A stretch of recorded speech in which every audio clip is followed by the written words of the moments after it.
Halo semuanya, kali ini kita mau ngebahas satu ide yang populer banget. Pakai amalan spiritual biar jadi kaya. Tapi alasannya mulia. Nah pertanyaannya, ini beneran jalan pintas buat kebaikan? Atau jangan-jangan ini jebakan yang super halus? Yuk kita bongkar bareng-bareng. Oke, kita langsung aja ya ke pertanyaannya. Sering banget kan denger yang kayak gini.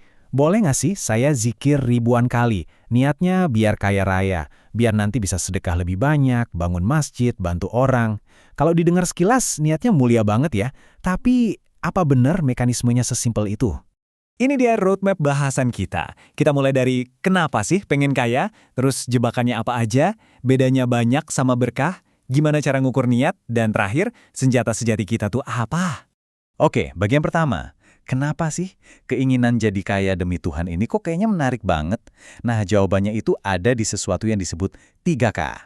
Jadi, 3K itu, kekuasaan, kesaktian, sama kekayaan, sebetulnya cuma alat. Bayangin aja kayak palu atau obeng buat kita hidup. Nah, masalahnya muncul pas kita ngira punya alat-alat ini otomatis bikin kita jadi jagoan spiritual. Padahal kan nggak gitu. Nah, disinilah liciknya si ego atau nafsu bekerja. Dia tuh bisa bisikin sesuatu yang kedengarannya rohani banget. Ayo jadi kaya dong, biar bisa banyak amal. Padahal di belakangnya itu jangan-jangan ada keinginan buat dipuji, dihormatin, atau ngerasa lebih suci dari yang lain. Wah, tipuannya ini super halus. Nah, dari situ kita lanjut nih. Gimana jebakan tadi muncul dalam tindakan nyata kita? Ini yang kita sebut jebakan ibadah mahal. Ini konsepnya penting banget. Coba dibayangin, ada orang nyumbang miliaran. Wah, di mata dunia itu ibadah yang mahal banget kan? Tapi, kalau niatnya biar namanya nampang gede-gede, atau biar dibilang dermawan, di mata Tuhan nilainya bisa jadi murah, bahkan nol. Jadi, harga ibadah itu bukan di nominalnya, tapi di murninya niat. Sekarang, kita sampai ke inti perbedaannya. Ternyata, yang namanya kelimpahan itu ada dua macam. Ada yang cuma sekedar banyak, dan ada yang beneran berkah. Bedanya tuh jelas banget. Harta yang banyak itu ibaratnya hasil kita maksa kehendak kita ke Tuhan. Jadinya malah kayak utang spiritual yang ngebebanin. Sebaliknya, harta yang berkah itu pemberian. Datangnya pas kita emang jadi orang yang dikehendaki Tuhan. Nah ini nggak ngebebanin, malah bikin jalan kita lebih gampang. Jadi pertanyaannya harus diubah nih. Bukan gimana caranya dapat banyak, tapi gimana caranya jadi pantas buat dikasih berkah. Oke. Dari tadi kan kita ngomongin konsep ya. Mungkin sekarang Anda mikir, terus ngukurnya gimana dong? Nah, di bagian ini kita bakal kasih tolok ukur yang jelas dan konkret. Coba lihat angka ini. 7,5. Kelihatannya sih angka biasa aja ya, kayak nilai ulangan atau apa gitu. Tapi, dalam obrolan kita soal murninya niat, angka ini jadi penentu segalanya. Maksudnya apa sih? Jadi begini kuncinya, setiap niat dan tindakan kita itu ada skornya.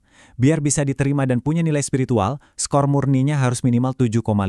Maksudnya, niat murni atau fitrahnya itu minimal 75% dan porsi ego atau nafsunya maksimal 25%. Kalau di bawah itu, ya udah nilainya dianggap nol, hangus. Nah, kalau digambarin jadinya kayak gini. Pas niat murni kita nyampe 75% dan ego kita bisa ditekan sampai 25%, baru deh amalan kita, mau itu zikir, sedekah, kerja keras, dianggap lulus. Diterima. Ini batas minimalnya. Terus gimana kalau porsi egonya lebih gede? Misalnya nih 50-50. Kita ngelakuin hal baik yang sama, sedekah 1 juta misalnya. Tapi karena dorongan egonya pengen dipuji gitu, sama gedenya sama niat murninya, hasilnya zong. Nilai spiritualnya langsung jadi nol. Ada satu analogi yang ngena banget buat gambarin ini. Kayak orang nanam padi tapi jalannya mundur. Aneh kan? Semakin banyak benih kebaikan yang kita tanam, tapi niatnya kotor, posisi spiritual kita malah makin mundur, makin jauh dari tujuan. Ini pemahaman yang penting banget loh. Oke, kita udah bongkar mitos dan jebakan-jebakannya. Terus solusinya gimana dong?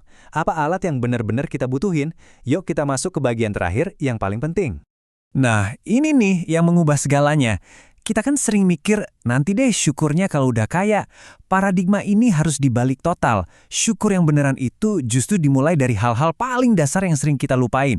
Hal-hal gratis kayak tiap tarikan napas, organ tubuh yang sehat, ya hidup itu sendiri. Frekuensi syukur yang bener tuh mulainya dari situ. Dan ini dia senjata utamanya. Bukan lagi zikir biar kaya, tapi trisula kebenaran sadar, tabah, dan sabar, atau STS. Sadar itu artinya kita waspada sama setiap gerak-gerik ego. Tabah itu kuat ngadepin ujian, mau pas lagi ada atau nggak ada. Dan sabar dalam ngejalanin proses bersih-bersih diri. Nah, siklus STS inilah yang ngikis ego dan bikin niat kita jadi murni. Jadi, kesimpulannya begini, fokus spiritual kita itu seharusnya di-shift, bukan lagi ngejar-ngejar 3K, kekuasaan, kesaktian, kekayaan, tapi fokus ngasah senjata utama kita, Trisula kebenaran. Karena kalau kita punya sadar, tabah, dan sabar, mau kondisi kita kayak gimana pun, kaya atau miskin, semuanya itu bakal jadi berkah yang bikin kita makin dekat sama tujuan sejati. Pertanyaannya sekarang buat kita semua, jangan-jangan selama ini kita pakai senjata yang salah?